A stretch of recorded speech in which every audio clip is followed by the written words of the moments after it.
Hello everyone, good morning. तो कैसे हैं आप सब? उम्मीद करती हूँ आप सभी बहुत अच्छे होंगे। मैं भी अच्छी हूँ, ठीक हूँ। बट मेरे घर में कुछ भी अभी अच्छा नहीं चल रहा है। पता नहीं, कभी कभी होता है ना कि किसी किसी परिवार के लिए कोई साल ख़राब होता है। तो वही मुझे लग रहा है कि मेरे परिवार के लिए शायद ये साल जो है वो अच्छा नहीं है। तो ऐसा मैं इसलिए बोल रही हूँ क्योंकि जैसे होता है ना कि कोई साल स्टार्ट होता है, शुरू होता है, तो साल के शुरुआत से ही अगर हमारे साथ कुछ अच्छा हो रहा है तो सालों भर अच्छा होते रहता है, ऐसा हम लोग मानते हैं।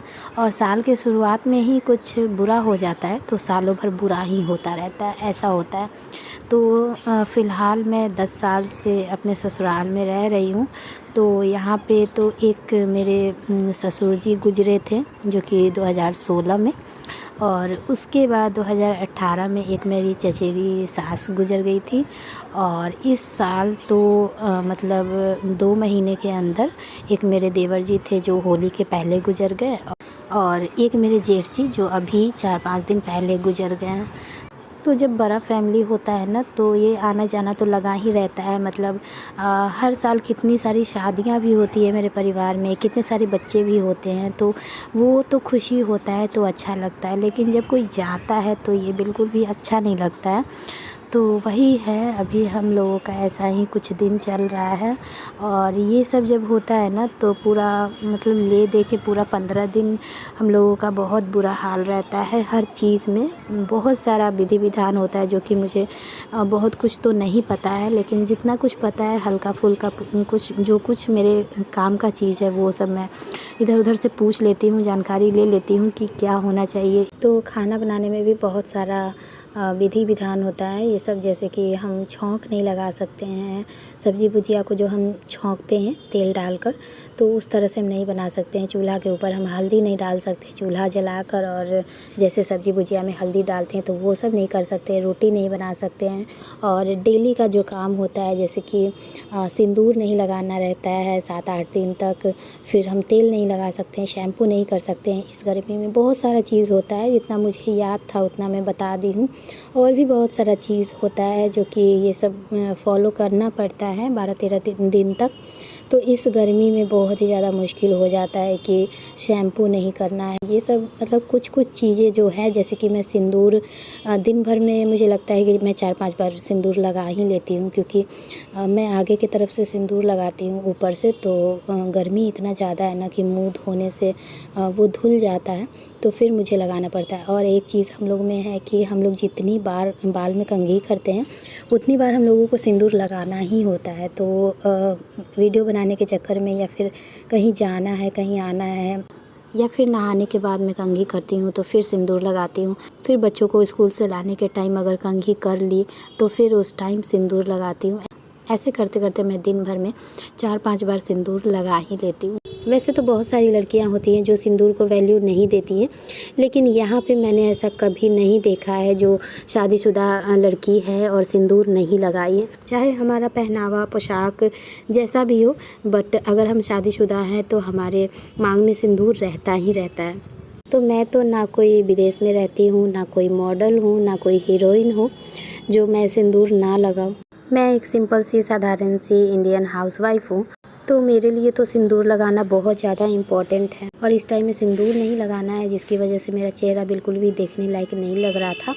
तो मैं 4-5 दिन से ब्लॉग इसीलिए नहीं बना रही थी, लेकिन फिर कितना दिन नहीं बनाऊंगी ये सोचकर मैं आज ब्लॉग शूट की हूँ। तो आज का ब्लॉग मैं स्टार्ट की हूँ बच्चों के स्कूल जाने के बाद से। बच्चे स्कूल जा चुके हैं और बच्चों को मैं लंच में ब्रेड ही दे दी हूँ, ब्रेड और सॉस दे दी हूँ, खाने में दूध और ब्रेड खिला दी हूँ। तो बच्चे चले गए हैं। उसके बाद मैं एक तरफ चढ़ाती हूँ दाल, दूसरी तरफ मैं बना ली हूँ चाय, और चाय पीते पीते मैं लगा ली हूँ आटा, क्योंकि मुझे बाबू के लिए रोटी बनवाना था। नीचे जो आती है ना सासू माँ के पास काम करने के लिए आंटी, तो वो रोटी बनाकर रख देती हैं।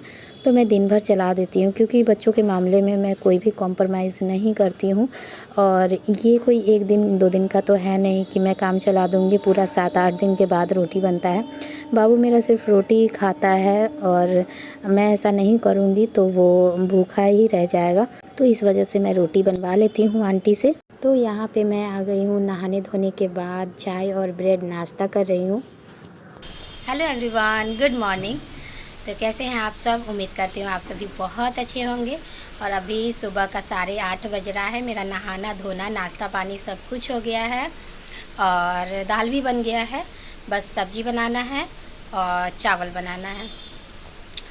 तो अजीब सा फेस लगता है ना, सिंदूर नहीं लगाने से अजीब सा फेस हो जाता है एकदम से। और सिंदूर नहीं लगाओ ना तो लिपस्टिक लगाने का भी मन नहीं करता। मतलब लिपस्टिक लगा लो और सिंदूर नहीं रहेगा तो कैसा लगेगा? अच्छा नहीं लगेगा। बिंदी भी नहीं था, इधर उधर से खोजी हूँ। मतलब पुराना बिंदी कहीं कहीं हम लोग चिपका देते हैं ना, कहीं बाथरूम में या दरवाज़ा पे कहीं भी। तो पुराना बिंदी खोज कर मैं लगाई हूँ। बिंदी नहीं रहेगा तो कैसा लगेगा? बिल्कुल भी बेकार लगेगा, बिल्कुल भी। इसीलिए बिंदी खोज के लगा ली हूँ। बाकी सिंदूर है अंदर में लगा हुआ है, बट मैं मांग नहीं निकालती हूँ ना तो दिखता नहीं है। मैं यहाँ पे लगाती हूँ और लिपस्टिक नहीं लगा हुआ है तो एकदम से बेकार लग रहा है। स्कूल जाने में भी अच्छा नहीं लगता है। मतलब सब लोगों को तो नहीं पता है ना ये कि क्या हुआ है नहीं हुआ है। सब लोग तो ऐसे देखेंगे कि बाप रे सिंदूर क्यों नहीं लगाई है। तो कभी कभी हस्बैंड बोल देते हैं जाओ बच्चों को लेकर आओ, तो मुझे अच्छा नहीं लगता है। बिल्कुल भी जाने का नहीं मन करता है इस हुलिया में। मतलब कैसा लग रहा है, वही है। तो अब मैं जा रही हूँ, थोड़ा कपड़ा फोल्ड करना है। वहाँ पे सामने में कुर्सी, यहाँ पे मैं खाली कर देती हूँ, देखने में अच्छा नहीं लगता है। लेकिन यहाँ से उठा के मैं सामने में डाल देती हूँ। वहाँ पे अभी मैं दिखाती हूँ बैक कैमरे से।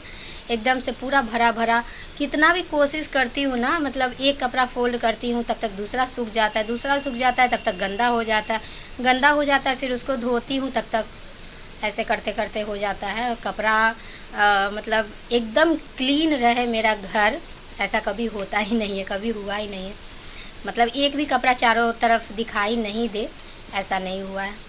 तो चलिए ज़्यादा बात नहीं करूँगी, आगे का काम करती हूँ, मिलती हूँ थोड़ी देर के बाद। यहाँ पे देख सकते हैं पूरा भरा हुआ है, लेकिन उधर से जो लाइट आता है ना, दरवाजे की तरफ से लाइट आता है, इस वजह से अच्छे से नहीं दिख पाता है। पूरा ये कुर्सी भरा हुआ है और सारा ये जो कपड़ा है ना, ये सारा कपड़ा धोया हुआ कपड़ा है। देखने से बिल्कुल भी नहीं लग रहा है। जब तक इसको फ़ोल्ड नहीं करूँगी तब तक ये लगेगा कि मतलब गंदा कपड़ा है। तो चलिए इसको मैं फ़ोल्ड करके हटा देती हूँ, बाकी आगे का काम करती हूँ। तो यहाँ पे मैं सारा कपड़ा फ़ोल्ड करने के बाद वीडियो स्टार्ट की हूँ, क्योंकि पहली बात कि मेरे मोबाइल में फ़ास्ट फॉरवर्ड करने का कोई ऑप्शन ही नहीं है। और दूसरी बात कि कपड़ा फ़ोल्ड करने में बहुत ज़्यादा टाइम लग जाता है, क्योंकि छोटा छोटा कपड़ा रहता है बच्चों का और बहुत ज़्यादा टाइम लग जाता है। तो मैं पूरा वीडियो नहीं ली हूँ। पूरा जब मैं फ़ोल्ड कर ली हूँ उसके बाद से वीडियो स्टार्ट की हूँ। तो यहाँ पे देख सकते हैं कि सबसे ज़्यादा कपड़ा मेरा ही फ़ोल्ड होकर रखा हुआ है। और इसका कारण ये है कि मैं दिन भर में 4 या 5 कपड़ा बदल लेती हूँ, क्योंकि मैं सिचुएशन के हिसाब से कपड़ा पहनती हूँ। और ऐसा नहीं है कि मैं नया नया कपड़ा महंगा महंगा और बहुत ही ज़्यादा ब्रांडेड कपड़ा पहनती हूँ, ऐसा कुछ नहीं है। मेरा जो भी कपड़ा है वो बहुत पुराना पुराना कपड़ा है। यहाँ तक कि मेरा बहुत सारा कपड़ा शादी के पहले का भी है।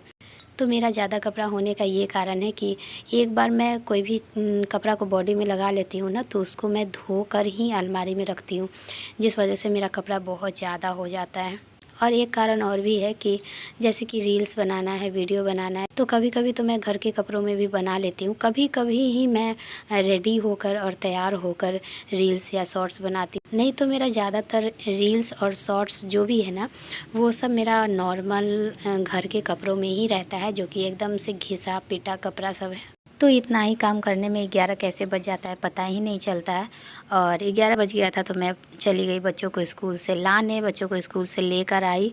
उसके बाद इन लोगों का डेली का रूटीन है कि ये लोग आने के बाद नहाते हैं। और कोई भी छोटा बच्चा होता है तो नहाने के बाद जब बच्चा फ्रेश होता है तो उसको नींद आ ही जाता है। तो इसलिए मैं सबसे पहले बाबू को खिला देती हूँ, कहीं ये सो न जाए इस वजह से। और उधर मैं चढ़ा दी हूँ चावल। तब तक बच्चे नहा रहे हैं बाहर में, वो लोग आएंगे तब तक चावल बन जाएगा। और वो लोग ऐसे नहीं सोते हैं, उन लोगों को बोलना पड़ता है सोने के लिए। टीवी बंद करती हूँ, फिर मतलब 10 बार 20 बार बोलना पड़ता है सो जाओ तब जाकर सोते हैं। तो यहाँ बन रहा है मेरा चावल। और सब्जी मैं बनाई थी खीरा का, क्योंकि आजकल खीरा लौकी यही सब बन रहा है, जो कि बहुत आसानी से बन जाता है। सबको मिला जुला के एक बार मैं प्रेशर कुकर में रख देती हूँ और सीटी लगा देती हूँ, क्योंकि छौंकना तो है नहीं। तो इस वजह से बहुत सारा सब्ज़ी जो फ्राई करने वाला सब्ज़ी है ना, वो सब नहीं बन पा रहा है। और यहाँ पे हो गया हम लोगों का खाना पीना। तो बच्चे देख रहे हैं टीवी, तब तक मैं बाबू को सुला रही हूँ। बाबू सो जाएगा, उसके बाद इन लोगों को बोलूँगी, टीवी बंद करूँगी, रिमोट छीनूँगी, तब जाकर ये लोग सोते हैं। नहीं तो अगर इतना नहीं करूँगी तो ये लोग भी नहीं सोएंगे। यहाँ पे देख सकते हैं मेरे तीनों बच्चे सो गए हैं और मैं झूठ-मूठ का नाटक करती हूँ सोने का। मैं बोलती हूँ चलो सब लोग सो जाएंगे। तो जब ये लोग सो जाते हैं ना, उसके बाद मैं धीरे से उठ जाती हूँ और मुझे इस टाइम में बहुत सारा काम रहता है, जैसे कि बाहर से कपड़ा लाना होता है और बच्चे जो खाना पीना खाकर बर्तन गंदा किए रहते हैं उसको धोना होता है, और भी छोटा मोटा बहुत सारा काम रहता है। तो वो मैं उठकर करती हूँ और बच्चे आराम से सोते रहते हैं। तो चलिए आज का वीडियो मैं यहीं पे स्टॉप करती हूँ। तो वीडियो अगर थोड़ा भी पसंद आए तो प्लीज़ वीडियो को लाइक कर दीजिएगा और चैनल पे न्यू है तो सब्सक्राइब ज़रूर कर दीजिएगा। चलिए मिलती हूँ नेक्स्ट ब्लॉग में, एक नए ब्लॉग में। तब तक के लिए बाय बाय।